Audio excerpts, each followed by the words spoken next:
오늘 말씀은 시편 46편 11절 말씀 한 절입니다. 만군의 여호와께서 우리와 함께 하시니 야곱의 하나님은 우리의 피난처 시로다. 셀라. 아멘.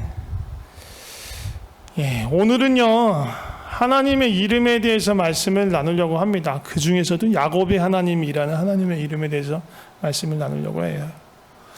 이름이 몇 개예요, 여러분들? 우리나라 사람 대부분 이름이 하나입니다. 이름이 여러 개인 분들 많지 않아요. 우리나라 사람은 정말 거의 하나인 것 같아요. 외국 사람들은 이름이 서네임 말고도 퍼스트네임 말고도 미들네임, 여기도 미들네임이 대부분 있고 미들네임이 엄청 긴 애들도 많죠. 미들네임이 언제 끝나는지도 모르게 하면 3개, 4개, 5개, 6개 막 이렇게 붙어있는 애들도 있잖아요. 되게 당황스러운데 우리는 그런 분들이 거의 없습니다.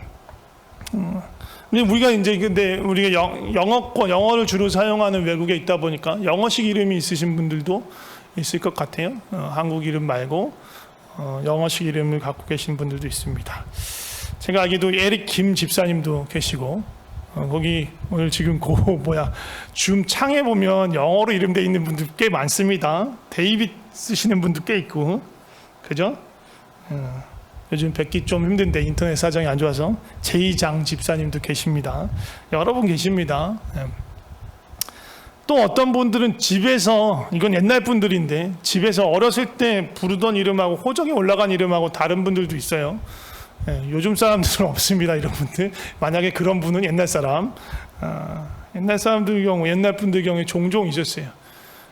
호적을 한참 뒤에 올리는 경우도 있었기 때문에 집에서 그냥 막 부르는 이름 말고 다른 이름, 공식적인 이름으로 이렇게 호적을 올리는 경우가 있었습니다.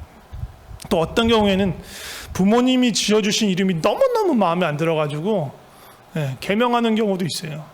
법정에다 이렇게 해서 옛날보다 개명하는 절차가 많이 간소해졌다고 합니다. 또 친구들하고 주변 사람들은요, 그 사람의 이름을 안 부르는 거야. 맨날 그 사람 부를 때 별명만 부르는 거야. 그래서 별명이 이름처럼 된 경우도 있을 수 있습니다. 미국 사람들, 미국식 이름 같은 경우에는 이렇게 약간 추격형, 이렇게 예칭 비슷하게 부르는 경우가 많잖아요. 많아요. 그래서 앤드류를 앤디라고 부르고, 안소니를 톤이라고 부르고, 그리고 에드워드는 에디, 제시카는 제시, 그렇게 부릅니다. 엘리자베스는 베스, 그렇게 부르는데, 그렇게 줄여서 부르면서 이름이 또 여러 개 그렇게 불리는 경우도 있어요. 근데 하나님도 이름이 참 많이 있습니다. 원래 대표적으로 부르는 이름은 2가지. 하나님이라는 이름하고 여호와라는 이름입니다. 사실 하나님이라는 말은요, 구약에서 하나님이라는 말을 쓸 때는 대부분 엘로힘이라는 히브리어를 번역했었을 때 하나님이라는 말을 쓰고요. 영어로는 대문자 God 써요. 신이라는 뜻인데, 그러니까 신이라는 어떤 일반 명사예요. 근데 여러 신들이 있는 그런 신 중에 하나가 아니고 유일 신을 지칭할 때 이 대문자 God를 이렇게 딱 박아서 쓰는 거예요.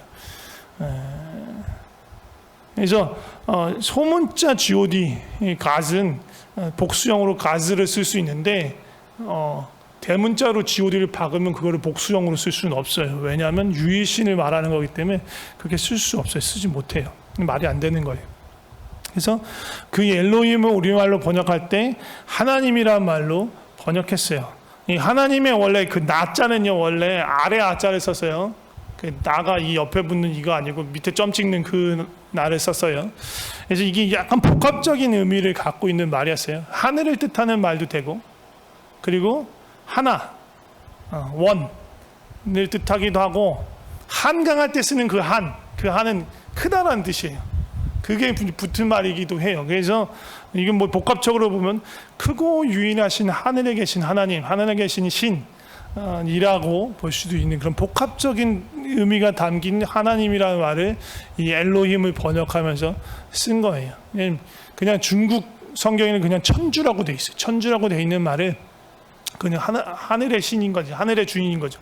근데 우리나라 말로 번역할 때 어떻게 할까 고민 성경을 번역하신 분들이 고민하다가 이 하나님이라는 글자를 이렇게 딱 잡은 거죠. 그게 여러 가지 복합적으로 하나님을 정말 잘 나타내는 이름이다. 그냥 신이라고 말하는 것이 아니고 하나님이라 할 때 훨씬 더 그 의미를 참되시고 유일하신 하나님, 크신 하나님을 나타내는데 좋겠다 해서 그런 의미에서 쓰인 거예요. 그래서 하나님이 그냥 어떤 고유 명사가 아니고 일반 명사인 거예요. 신, 유일하시고 크신 신을 지칭할 때 하나님이라는 말 쓰는 거고요. 여호와라는 거는요, 어떻게 보면 진우가 정진욱, 정경미, 오예인, 정준 이렇게 이름 붙이듯이 그게 여호와라는 이름이에요. 그냥 고유 명사에 가까운 거죠. 근데 발음이 여호와인지는 알지는 못해요. 사실은 히브리어는 원래 고대 히브리어는 모음이 없어요. 모음을 쓰지 않아요. 표기하지 않아요. 모음은 다 알아서 발음하는 거예요. 그리고 성경을 기록할 때 여호와가 크고 거룩하신 이름이기 때문에 함부로 쓸 수가 없었어요. 그래서 구약 성경을 이렇게 사본을 만드는 사람들이 여호와라는 이름을 나오면 여호와라는 이름 대신 주님, 나의 주라는 뜻의 아도나이를 썼어요. 그래서 아도나이의 모음을 가지고 여호와의 그 자음에다 붙이니까 여호와라는 발음이 나온 거예요. 그러니까 여호와라고 불리지 않았을 가능성이 많은 거예요. 또 그래서 어떤 사람들은 이 여호와라는 발음이 아니라 야훼다. 이 글자는 야훼로 읽어야 된다. 라고 말씀하시는 분들도 있어요. 잘 몰라요. 우리는 아무도 사실 잘 몰라요. 하나님이 어떻게 보면 고유 명사를 이름을 진우가 불러야 되는데 이상하게 부르고 있는 걸 수도 있어요. 진구가 그렇게 부르고 있는 걸 수도 있어요. 우리가 뭐 잘 모르니까 발음을 따로 우리에게 가르쳐 주시지 않았으니까 그걸 추측해서 그렇게 부릅니다. 그래서 주님이 다 알아들으시긴 하십니다. 근데 이런 표현 말고 또 하나님을 부를 때 앞에 여러 가지 수식어를 붙여서 표현하거나 아니면 비유적으로 표현을 합니다. 그래서 이렇게 수식어가 붙는 경우는 여호와 샬롬, 평화의 하나님, 여호와 니시, 니시는 원래 깃발인데 승리의 깃발을 말하기 때문에 승리의 하나님. 그 다음에 여호와 이레하면 이레가 준비하다, 예비하다, 예비하시고 준비하시는 하나님. 또 여호와 라파하면 치료하신 하나님. 그렇게 뭔가 이렇게 수식어가 붙기도 하고, 또 비유적인 표현은 뭐 반석이다, 산성이다, 그다음 목자다, 뭐 피난처다, 그렇게 표현합니다. 그렇게 부릅니다. 그래서 그것을 이름이라고 칭할 수 있어요. 큰 의미에서 만군의 주 아니면 뭐 전능하신 하나님, 그 모든 것 다 하나님의 이름이라고 볼 수 있어요. 근데 오늘은 그 중에서도 뭘 얘기한다고요? 야곱의 하나님이라는 이름에 대해서 좀 더 알아보고 싶습니다. 야곱의 하나님이라는 이 이름은요, 이렇게 뭐죠? 약간 유닛 같은 거예요. 따로 또 같이 이렇게 묶어서 쓸 때가 있어요. 어떻게 묶어요? 아브라함의 하나님, 이삭의 하나님, 야곱의 하나님 이렇게 세트 메뉴처럼 이렇게 묶어서 쓸 때가 있어요. 묶어서 쓸 때가 있고 그냥 단독적으로 야곱의 하나님이라고 쓸 때가 있어요. 근데 이렇게 아브라함과 이삭과 야곱을 한꺼번에 세트로 엮어가지고 하나님과 연관지어서 말할 때는 꼭 그게 이름으로 지칭할 때가 아니더라도 사건에 대해서 얘기할 때는 꼭 따라오는 게 뭐냐면요, 하나님과의 언약적인 관계를 표현할 때 쓰는 거예요. 그러니까 하나님이 이 아브라함과 이삭과 야곱과 언약을 맺으셨다 라는 표현을 할 때 이 세 분의 이름을 거론을 합니다. 그래서 제가 몇 가지를 적어놨는데 출애굽기 2장 24절에 보면 하나님이 그들의 고통 소리를 들으시고 하나님이 아브라함과 이삭과 야곱에게 세운 그의 언약을 기억하사, 언약이 나오죠. 하나님께서 이 세 조상하고 세운 언약. 그리고 레위기에도 마찬가지입니다. 레위기 26장 42절에 보면 내가 야곱과 맺은 내 언약과 이삭과 맺은 내 언약을 기억하며 아브라함과 맺은 내 언약을 기억하고, 야곱과도 이삭과도 아브라함과도 내가 언약을 맺었었다. 그리고 이게 그냥 그 모세오경에만 나오냐? 아니요.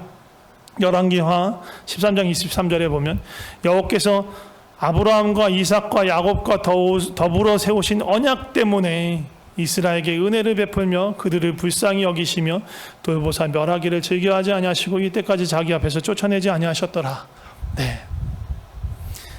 이스라엘 백성에게 있어서 이 아브라함과 이삭과 야곱을 동시에 언급한다는 것, 그리고 하나님과의 관계를 말한다는 이 언약, 우리 조상들과 언약 맺으시고 그 언약을 신실하게 지키시는 그 하나님을 자동적으로 떠올리게 돼 있는 거예요. 그래서 아브라함의 하나님, 이삭의 하나님, 야곱의 하나님은 그들과 언약 맺으시고 그 언약을 신실하게 지금 지켜서 우리를 붙들고 보호하시는 그 하나님, 우리와 언약 관계에 있는 하나님을 떠올리는 겁니다. 그런데 그렇게 사용하는 게 아니라 셋이 묶어서 쓰는 게 아니라 야곱의 하나님만 단독적으로 쓰일 때도 있어요. 그러면 의미가 조금은 달라져요. 그리고 이렇게 표현하는 부분이 어디에서 많이 나면 시편에 많이 나옵니다. 잠깐 몇 군데 언급하자면 시편 20편 1편에 보면 환난, 오늘 제가 예배 시작하면서 읽었었는데, 환난 날에 여호와께서 내게 응답하시고 야곱의 하나님의 이름이 너를 높이 드시며, 이런 표현이 있어요. 다른 아브라함이나 이삭의 언급이 없습니다. 시편 24편 6절에도 이는 여호와를 찾는 족속이여 야곱의 하나님의 얼굴을 구하는 자로다. 그리고 84편 8절에도 만군의 하나님 여호와여 내 기도를 들으소서, 야곱의 하나님이여 귀를 기울이소서. 146편 5절에도 야곱의 하나님을 자기의 도움으로 삼으며 여호와 자기 하나님에게 자기 소망을 두는 이는 복이 있도다. 그리고 오늘 읽은 시편 46편에도 마찬가지로 그렇게 나오죠. 만군의 여호와께서 우리와 함께 하시니 야곱의 하나님은 우리의 피난처시로다. 예. 시편에 이렇게 야곱의 하나님이라고 표현하는 그런 표현이 대단히 많이 나옵니다. 이렇게 부를 때도 기본적으로 아브라함과 이삭과 야곱과 맺었던 그 언약적인 관계가 깔려 있긴 해요.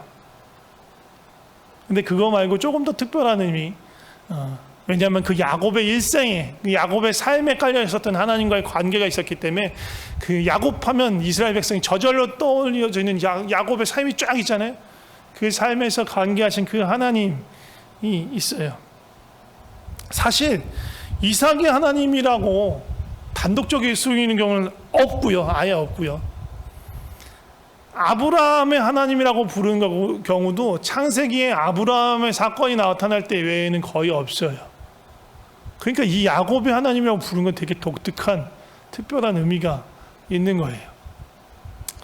먼저는요, 이 야곱의 하나님이라고 부를 때 그 야곱의 일생을 얘기하기 전에 이게 이스라엘이라는 이 민족의 이름과도 연결이 됩니다. 사실 이제 요거보다는 야곱의 일생과 관련되는 하나님의 그 야곱의 하나님이라는 의미를 좀 더 자세히 볼 건데 요것도 짚고 넘어가긴 하겠습니다. 이스라엘이라는 이름이 지금 우리 현대에서는 어떻게 쓰입니까? 그 지중해 동안에 붙어 있는 그 나라를 지칭하는 이름이죠. 그리고 유대 민족의 어떤 그 본류로 올라가다 보면 있는 어떤 이스라엘 민족을 가리키는 말이기도 합니다. 지금 현대에서 사용할 때. 그리고 고대에서도 마찬가지입니다. 남유다 북이스라엘 나눠진 국가의 이름으로서, 또 그 전에 사울과 다윗과 솔로몬의 통일 왕국의 이름으로서 이스라엘이라는 나라 이름이 있었고요. 그리고 그 전에 그들의 민족 12지파, 13지파를 다 포함하는 그 민족 전체를 아우를 때 쓰는 이름이 이스라엘 민족이었어요. 근데 우리나라 같은 경우 우리나라는 무슨 민족이에요? 배달의 민족? 그럼 배민이고 한민족입니다. 한민족인데 우리나라 이름은 뭐예요? 한나라 아니죠? 한국이라고 하긴 하지만 공식적이면 대한민국이죠. 한국이라고 할 때는 한민족에서 나온 말이 이어져요. 근데 대한민국 하면 거기다 또 큰 대자를 붙여놓은 거예요. 더 큰 나라다. 그리고 제국이 아니고 민국이다. 백성들에게 우리 국민들에게 주권이 있는 나라다. 그래서 민국을 붙인 거예요. 제국 아니고. 그런 의미가 있습니다. 아무튼 근데 어쨌든 이름하고 나라명이, 민족의 이름하고 나라의 이름이 완전히 일치되는 아니 비슷하긴 하지만, 근데 이스라엘은 이스라엘의 나라 이름과 민족의 이름이 일치되었던 거예요. 근데 원래 이 이스라엘의 이름이 민족의 이름이 되기 전에 뭐의 이름이었어요? 야곱의 이름이었어요. 야곱의 이름. 그러니까 이스라엘이라고 할 때 그 이스라엘 민족 전체를 지칭하는 말이기도 하지만, 야곱을 지칭하는 말, 야곱 개인을 부를 때도 썼던 거예요. 이건 근데 뒤집어서도 가능해요. 야곱이라고 부를 때 야곱 그 개인 한 사람, 이삭의 아들인 야곱을 가리키기도 하지만 이스라엘 민족 전체를 가리켜서 야곱이라고 부를 때도 있었던 거예요. 보통 이스라엘이라고 하면 우리에게 있어서 이스라엘 민족 전체를 생각하기 쉽고, 야곱이라고 하면 개인인 야곱을 생각하기 쉬운데, 그게 두 개가 이렇게 혼재해서 혼용해서 쓰이기도 했어요. 그래서 야곱의 하나님 이렇게 부를 때 한 가지 갖고 있는 뜻은 뭐냐면, 이스라엘 민족의 하나님, 우리 민족, 우리나라의 하나님, 우리나라를 붙드시고 지키시고 우리나라와 언약을 맺으시 우리 민족의 하나님이라는 의미의 뜻을 갖고 있기도 합니다. 근데 이렇게 시편에 쭉 나오고 하는 이름은 그런 의미보다 사실은 야곱 개인의 사회, 개인의 역사에 관련된 부분이 더 많은 것 같습니다. 그래서 야곱의 인생을 조금 봐야 돼요. 야곱 하면 근데 어떤 이미지가 먼저 떠올라요? 야곱 좋은 사람 같아요? 야곱 딱 보면 그닥 그렇게 인생도 그렇고 인성도 그렇게 인성 문제 있는 사람처럼 보이지 않아요? 주특기가 속이기예요. 형 팥죽으로 형 속여서 장자권을 빼앗고, 아버지한테도 속여가지고 엄마하고 쿵짝쿵짝해서 아버지를 속여가지고 형을 속여가지고 장자의 축복을 받고, 그러한 전과가 있는 사람입니다. 어떻게 보면 아브라함 같은 경우는 뭐 믿음의 조상, 뭐 모세 위대한 지도자, 민족을 이끌어낸 위대한 지도자, 다윗, 이전에도 이후에도 없었던 가장 위대한 왕이라는 어떤 이미지가 있는데, 야곱이라는 말 자체가 발 뒤꿈치를 잡는 자예요. 누군가를 걸려 넘어뜨리게 하고 쓰러뜨리게 하고 속이고 하는 그런 이미지가 강한 사람이에요. 삼촌 라반과도 여러 가지 일도 얽혀 있었어요. 그러니까 야곱의 일생은요, 정말 크고 작은 일들이 많이 있었어요. 창세기 47장에 보면 이제 그 근동에 기근이 들어가지고 결국은 요셉을 다시 만나고, 야곱의 온 가족이 바로 이집트로 가게 돼서 바로를 만나는 장면이 나옵니다. 그래서 그 바로 앞에서 야곱이 자기 자신에 대해서 이렇게 얘기를 해요. 나그네 길의 세월이 130년이다. 내 나이가 얼마 못 되니 우리 조상의 나그네 길에 연조에 미치지 못하나 험악한 세월을 보내었나이다. 야곱이 그 바로를 만났을 때가 130세였는데, 내 나이가 얼마 못 된다고 하지만 많습니다. 우리 기준으로는. 그런데 그 세월이 험악한 세월이었다고 말하는 거예요. 실제로 사실 그랬죠. 아까도 언급했지만 형을 속이고 아버지를 속이고 장자의 축복을 받아서 그거에 대해서 분기가 차오른 형 에서의 어떤 그런 뭐죠? 이렇게 살기 어린 복수가 두려워서 도망갑니다. 도망치서 집을 뛰쳐나왔어요. 그래서 찾아간 곳이 바단-아람이라는, 원래 그러니까 외가죠. 엄마의 고향인 거예요. 거기에서 삼촌 라반을 만납니다. 그리고 거기서 사랑하는 여자를 만나죠. 라헬이었어요. 근데 삼촌이, 이전에는 야곱이 누군가를 속였다면 이제 삼촌이 야곱을 속입니다. 그래서 뜻하지 않게 라헬의 언니인 레아하고 먼저 결혼을 하고, 돈이 없었어요.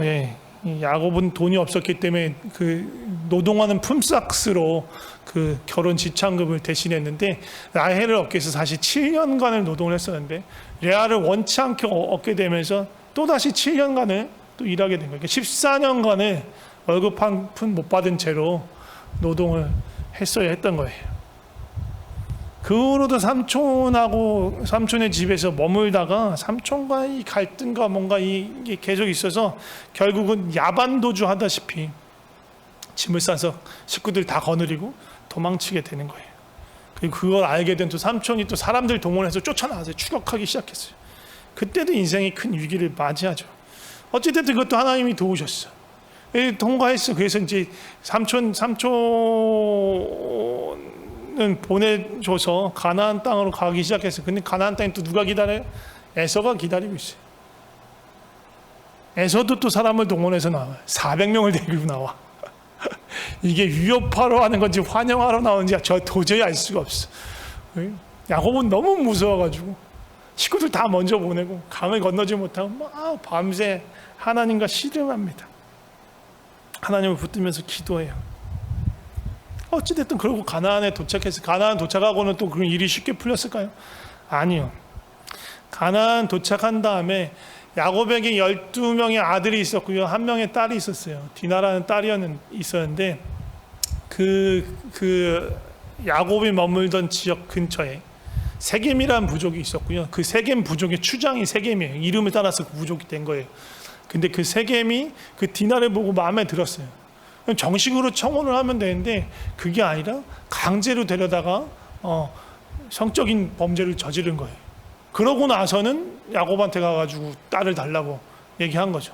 근데 형들이, 오빠들이 너무 이게 못 참겠는 거예요. 너무 화가 난 거야. 그래가지고 이 세겜과 세겜의 부족을 다 속여가지고 거기 있는 남자들을 다 죽여요. 싸그리 다 죽여. 이제 생각해보면 이게 장난이 아닌 거예요. 왜냐하면 이 야곱의 식구들은 지금 바단 아람이라는 동네에 살다 여기 온 이주민들이에요. 그리고 그의 조상도 이삭도 아브라함도 거기에 완전히 털을 잡은 사람들이 아니에요. 그러니까 주변에서 보기엔 이 사람들 어떻게 보면 굴러 들어온 도인데 이 사람들이 그렇게 잔인하고 무시무시한 짓을 한 거야. 그러니까 이게 주변 사람들한테 안 좋은 얘기를 들으면 그들이 한 번에 이들을 몰살시키러 올 수도 있는 상황이 되는 거예요. 그런 어려움을 겪었습니다. 거기 끝이 아니죠. 큰아들은요, 르우벤 큰아들, 야곱의 큰아들, 이게 아까도 말했지만 삼촌 라반의 딸이 둘이 있었는데 레아와 라헬이에요. 근데 레아하고 라헬에게 또 여종을 하나씩 붙여줬어요. 그리고 그 라헬이 자기가 아들을 못 낳으니까, 아이를 못 낳으니까 그 여종을 남편에게 첩으로 줘서 아이를 낳게 하고, 또 언니도 그 아이 낳기 경쟁했다고 자기 여종을 또 남편에게 첩으로 줬어요. 그러니까 아내가 2명에다 첩이 2명 있었어요. 근데 르우벤이 되게 이 청소년들이 있어서 말하기 좀 불편하긴 한데, 아무튼 르우벤이 아들인데 아버지의 첩하고 같이 잤어요. 너무 말도 안 되죠. 그런 일이 있었던 거예요. 첫째 아들이, 둘째 아들 유다는 아들이 셋 있었는데 큰 아들하고 결혼한 다말이라는 며느리가 있었어요. 근데 큰 아들이 죽어. 애를 못 낳고. 둘째 아들이 그래서 형수하고 이 대를 잇기 위해서 했는데 둘째 아들도 죽었어. 셋째 아들이 너무 귀하니까 아들을 못 줘. 그러니까 이 다말이 결국은 시아버지하고 사이에서 아이를 가져요. 되게 콩가루인 거예요. 이거를 지금 어떻게 보면 야곱은 아들의 삶에서 그런 몹쓸 것들을 보면서 있는 거예요. 부모 마음은 얼마나 속상하겠어요. 근데 그게 또 다가 아니죠.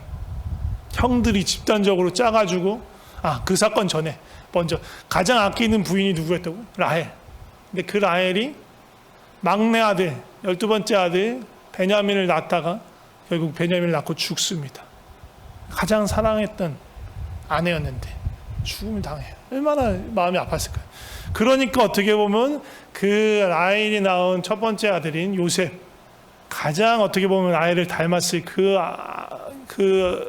요셉에게 정이 막 가는 거예요. 근데 그걸 보고 또 시기한 형들이 그 요셉을 종으로 팔아버려요. 그리고 그 아버지는, 야곱은 다시 만나기 전까지 한 20년간을 죽은 줄만 알고 사는 거예요. 정말 가장 아끼고 사랑했던 아들인데. 이런 일들이 이 야곱의 삶에 계속 있었던 거예요. 정말 야곱의 삶이 어려웠겠죠. 순탄하지 않았어요. 그러니까 야곱의 삶처럼 이렇게 기구하고 복잡하고 어려움이 오랜 시간 이렇게 이 굴곡이 있는 삶을 보여주는 사람이 별로 없어요. 성경에.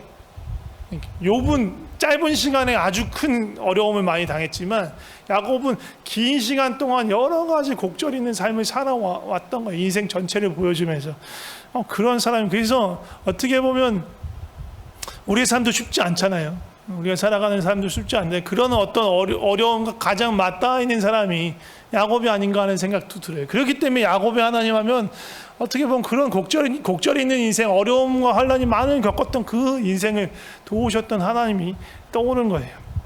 아무튼 그런데 왜 야곱의 하나님을 부르며 간구할까? 그에 대한 해답을 창세기 35장에서 찾고 싶은데 창세기 35장 1절에서 3절을 한번 보겠습니다. 이거는 그 야곱의 딸과 관련된 그 세겜 족속을 다 몰살시켰던 그 사건하고 관련되는 거예요. 그 위기 때 야곱이 이렇게 말합니다. 하나님이 야곱에게 이르되 일어나 베델을 올라가서 거기 거주하며 내가 내 형 에서의 낯을 피하여 도망하던 때에 내게 나타났던 하나님께 거기서 제단을 쌓으라 하신지라. 야곱이 이에 자기 집안 사람과 자기와 함께 모든 자들에게 이르되 너희 중에 있는 이방 신상들을 다 버리고 자신을 정결하게 하고 너희들의 의복을 바꿔 입으라. 3절이 중요합니다. 우리가 일어나 베델을 올라가자. 내가 환난 날에 내게 응답하시며 내가 가는 길에서 나와 함께 하신 하나님께 내가 거기서 제단을 쌓으려 하노라 하매.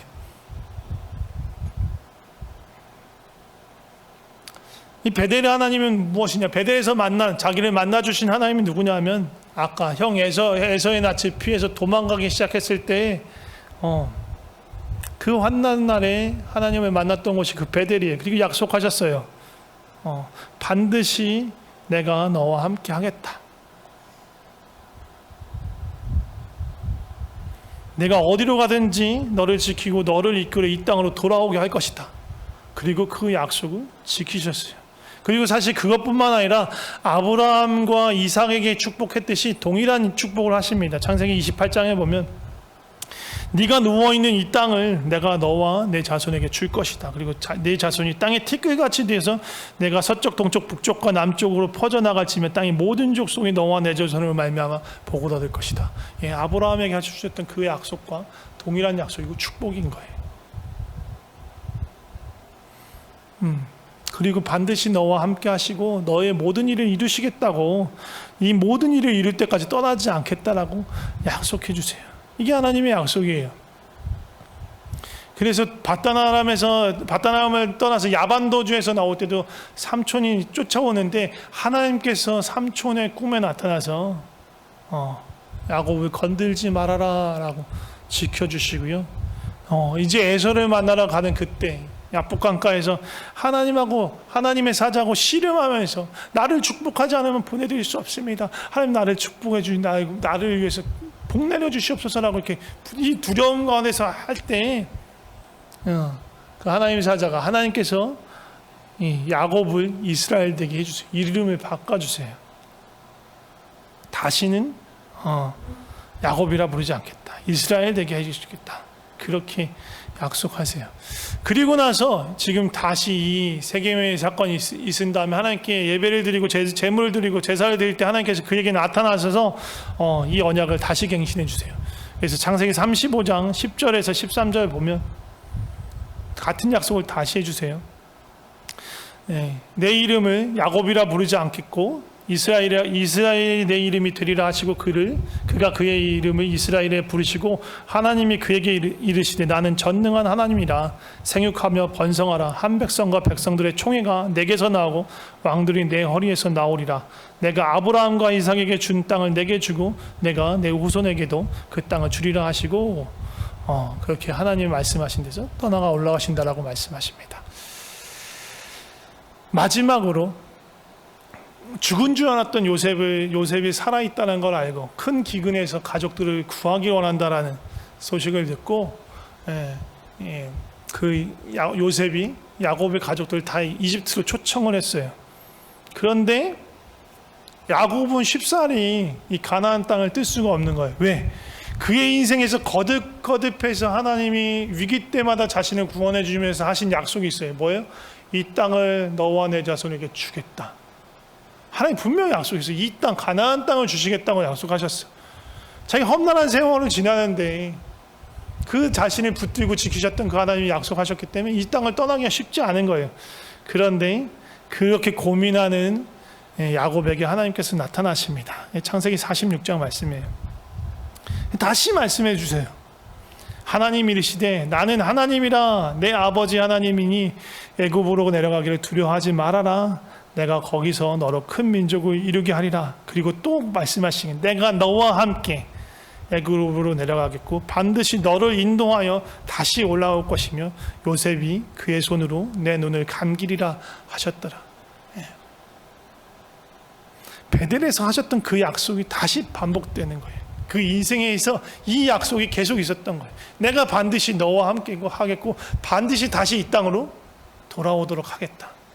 이게 야곱에게 주셨던 하나님의 약속이에요. 수없이 많은 환난과 어려움이 있었고 어쩔 수 없이 도망치듯 떠나야 되는 그런 상황이 있었는데 그때마다 하나님께서 함께 하시면서 약속해 주셨어요. 내가 반드시 너와 함께 하겠다. 그리고 반드시 약속했던 이 땅으로 돌아오게 하겠다. 그때까지 내가 절대로 너를 떠나지 않겠다. 그리고 하나님께서는 그 약속을 지키셨습니다. 그래서 이스라엘 백성들이 야곱의 하나님을 부르면서 기도할 때는요, 이 믿음이 있는 거예요. 우리 조상 야곱과 함께 하신다고 약속하셨던 그 하나님, 그리고 어떤 어려움에서도 다시 붙드시고 회복시키시고 다시 돌아오게 만드시는 그 하나님, 그리고 떠나지 아니하시는 그 하나님에 대한 믿음이 있는 것입니다. 이 믿음이 이스라엘 백성 안에 있어요. 야곱의 인생을 생각해 보면 야곱의 인생 그렇게 훌륭한 인생이 아니었어요. 무언가 훌륭해서 또 자식을 잘 교육해서 뭐 아브라함처럼 아들을 바칠 만큼 믿음이 좋아서도 아니었고, 그가 뭔가를 내세울 게 있어서 하나님께서 그를 붙드시고 보호하시고 복 주신 게 아니었어요. 인간적으로 너무나 부족함이 많았고 연약함이 많았던, 그래서 물질과 성공에 대해서 막 이렇게 야망도 많았던 그런 사람들, 또 자녀에 대해서 또 아내에 대해서도 편애하고 편가르고 그랬던 사람이에요. 어떻게 보면 정말 인간적으로도 부족한 사람이에요. 그런데 하나님께서 그와 함께 하신다고 약속하는 거예요. 이게 은혜예요. 별 볼 일 없는데 하나님이 약속하시는 거예요. 우리의 인생도 마찬가지예요. 우리가 뭐 130년 살지도 않았고 누군가는 야곱보다 더 험한 세월을 살았을 수도 있겠지만 그렇지 않은 사람도 있었겠죠. 그러나 우리의 삶에도 크고 작은 어려움이 늘 있어요. 지금 우리가 겪고 있는 이 코로나도 마찬가지죠. 그런데 우리도 이때에 야곱의 하나님을 붙잡고 기억했으면 좋겠다는 거예요. 야곱과 함께 하신다고 약속하셨던 그 하나님께서 우리에게는 어떻게 하실까요? 우리에게도 약속하십니다. 내가 너와 함께 하겠다. 반드시 너를 지킬 것이다. 너를 떠나지 않을 것이다. 하나님이 그렇게 약속하시는 거예요. 그렇다고 해서 고난이나 어려움이 아예 우리에게 오지 않는 게 아니에요. 야곱의 삶을 봐요. 오지 않았던 게 아니에요. 에서의 나치패에서 도망가는데 하나님이 내가 너와 함께 하겠다, 지켜주겠다고 했는데 에서가 더 이상 안 쫓아온 게 아니란 말이에요. 어쩔 수 없이 바다나라로 와서 20여 년의 세월을 살았어야 했어요. 그러니까 어떻게 보면 어려움이 사라지는 게 아니라 어려움을 그냥 묵묵히 지그시 통과하는데 그때 하나님이 동행하시는 것들을 느낄 수 있는 거예요. 경험하게 되는 거예요. 그게 그 아들 요셉에게도 마찬가지였죠. 요셉의 삶이 쉽지 않았잖아요. 예. 형들이 그를 팔아넘겼잖아요. 그러면서 그는 노예가 됐고 심지어 감옥에 갇히기도 했어요. 어떻게 보면 고난 중에서 그 고난이 비껴가지 않았어. 그런데 요셉에 대해서 말할 때 무슨 얘기를 하냐면 하나님께서 그와 동행함으로 그의 삶이 형통했다라는 말이 계속 끊임없이 나와요. 우리가 보기에는 그냥 거지 같은 삶인데, 노예로 팔려간 삶이고 거기에서 감옥에 갇힌 삶인데, 그래도 하나님 그와 동행하시고 그가 형통했다라는 말이 끊임없이 나오는 거예요. 야곱의 삶에서도 마찬가지였던 거예요. 어려움과 환난이 찾아오지만 하나님께서 반드시 우리와 함께 하십니다. 우리 떠나지 않으세요. 때로는 그런 고통과 어려움을 조금 경감시켜 주실 때도 있고 오지 않도록 막으실 때도 있지만 어떨 때는 묵묵히 그 안을 통과하게 내두실 때도 있어요. 그러나 버려두는 게 아니라 함께 하시는 거예요.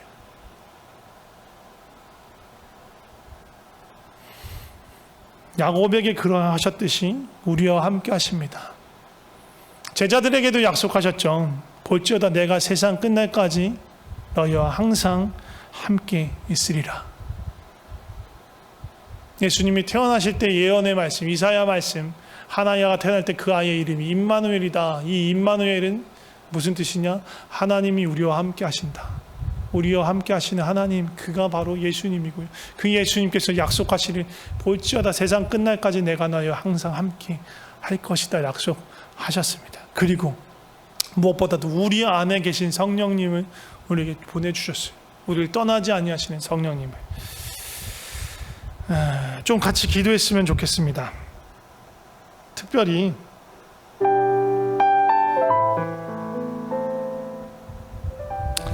어려운 가운데 계신 분들이 있으면 좀 기도했으면 좋겠어요. 야곱처럼, 야곱에게 임하셨던 것처럼 환난 날에 내게 응답하시며 그 부르신 길에서 우리와 함께 하셨고 앞으로도 반드시 함께 하시는 그 하나님께 우리의 삶의 어려움을 고백하면서 주의 도우심을 구하면서 좀 기도했으면 좋겠습니다. 같이 기도하겠습니다. 하나님, 정말 우리는 내세울 것 없고 부족한 사람들입니다. 우리의 믿음은 흔들리고 때로는 넘어지고 좌절하고 때로는 전혀 딴 길로 갈 때도 많은 그런 사람. 그러나 야곱을 붙드시고 함께 하셨던 그 하나님이 이 부족하고 연약한 우리도 붙드시고 떠나지 않고 함께 계실 줄 믿습니다. 주님, 우리의 삶을 주님 붙들어 주시옵소서. 그 주님의 생명길 따라갈 수 있도록 우리를 붙잡아 주시옵소서. 주여 도와주시옵소서. 주여 도와주시옵소서. 주여 도와주시옵소서. 계속해서 기도할 때요, 우리가 이렇게 기도하지만 하나님이 동행하시고 함께 하시지만 생각처럼 문제가 해결되지 않을 수 있어요. 고생의 기간이 길어질 수 있어요. 그러나 우리가 믿음 잃지 않고 동행하시는 하나님에 대한 믿음 잃지 않고 끝까지 하나님하고 동행하는 그 손 붙잡고 함께 가는 그런 삶 살아갈 수 있도록 인도해달라고 좀 같이 기도했으면 좋겠습니다. 같이 기도하시겠습니다. 하나님, 우리의 뜻대로 우리가 생각하는 대로 일이 잘 풀리지 않을 수 있습니다. 우리가 간구한 대로 이루어지지 않을 수 있습니다. 그럼에도 불구하고 주님께서 우리와 함께 하십니다. 우리가 그 믿음을 잃지 않게 하여 주시옵소서. 주께서 마침내 돌이켜 그 땅으로, 약속하신 그 땅으로 야곱을 돌이키셨듯이, 요셉을 돌이키셨듯이, 요셉을 통해서 새로운 구원을 일으키셨듯이 주께서 그 모든 이 뜻하신 바를 이루실 때까지 우리가 인내로 기다리게 하시며 소망을 두고 기다리게 하여 주시옵소서. 주님, 우리 믿음이 약해지지 않고 흔들리지 않도록 주님 우리를 붙들어 주시옵소서. 주여 우리를 도와주시옵소서. 연약한 우리를 붙들어 주시옵소서. 주여 도와주시옵소서. 하나님 아버지, 감사합니다. 야곱의 하나님의 이름을 붙들며 우리가 기도합니다. 환난 중에도 우리와 함께 하시고 반드시 우리의 길을 인도하셔서 우리를 주님이 약속한 곳으로 인도하여 주시는 주님을 신뢰하고 찬양하고 의지합니다. 우리의 삶에 정말 크고 작은 어려운 일들이 많습니다. 지금 코로나 시국이라 더욱 그러합니다. 그러나 지금도 주님께서 우리와 함께 하시고 우리를 붙드시며 주님의 일을 행하실 줄 믿습니다. 야곱의 인생이 그러했듯이 우리가 편하기만 한 그런 삶을 살지는 못할 것입니다. 그러나 주님이 동행하시는 그 형통의 삶을 살게 하여 주시옵소서. 우리를 통해서 믿음의 열매, 의의 열매, 생명의 열매가 맺히게 하여 주시옵소서. 만군의 여호와께서 우리와 함께 계시니 야곱의 하나님은 우리의 피난처 되십니다. 주님 감사합니다. 예수 그리스도 이름으로 기도드립니다. 아멘. 예, 우리 함께 찬송가 338장 내 주를 가까이 하게 함은 찬양하면서 각 가정에서 준비하신 예물 드리시면 될 것 같고요. 예,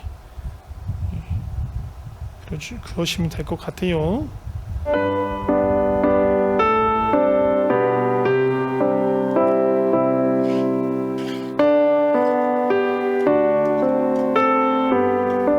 내 주를 가까이, 내 주를 가까이 하게 하니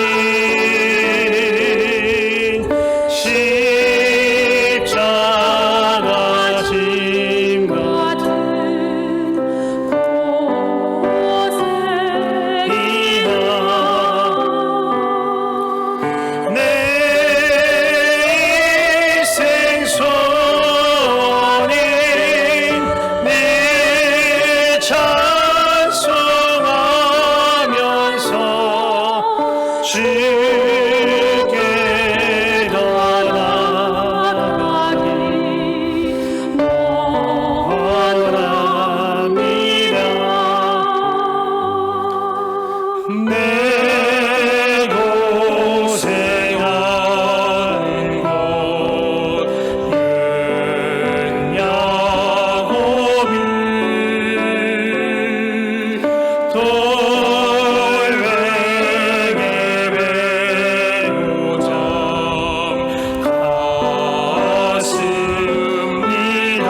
생명길에 하니 이래로다. 천사 날 이르니 네 찬송하면서 주께 나아가니 원합니다. 야곱이 잠들어 일어나는 돌담에 쌓은 본받아서 숨질 때 되도록 늘 찬송하면서 주께 나아가니 원합니다.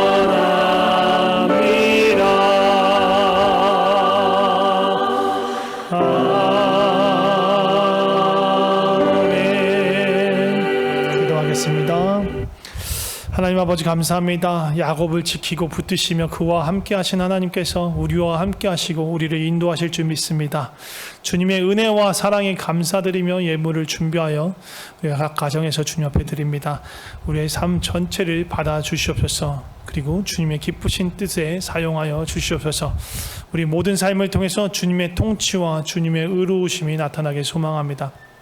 어려움 가운데 있는 우리 지체들 또 우리 이웃들을 붙드시고 함께하여 주시옵소서. 또 세임 허락하여 주시옵소서. 주님은 우리의 피난처시고 우리의 도움 되십니다.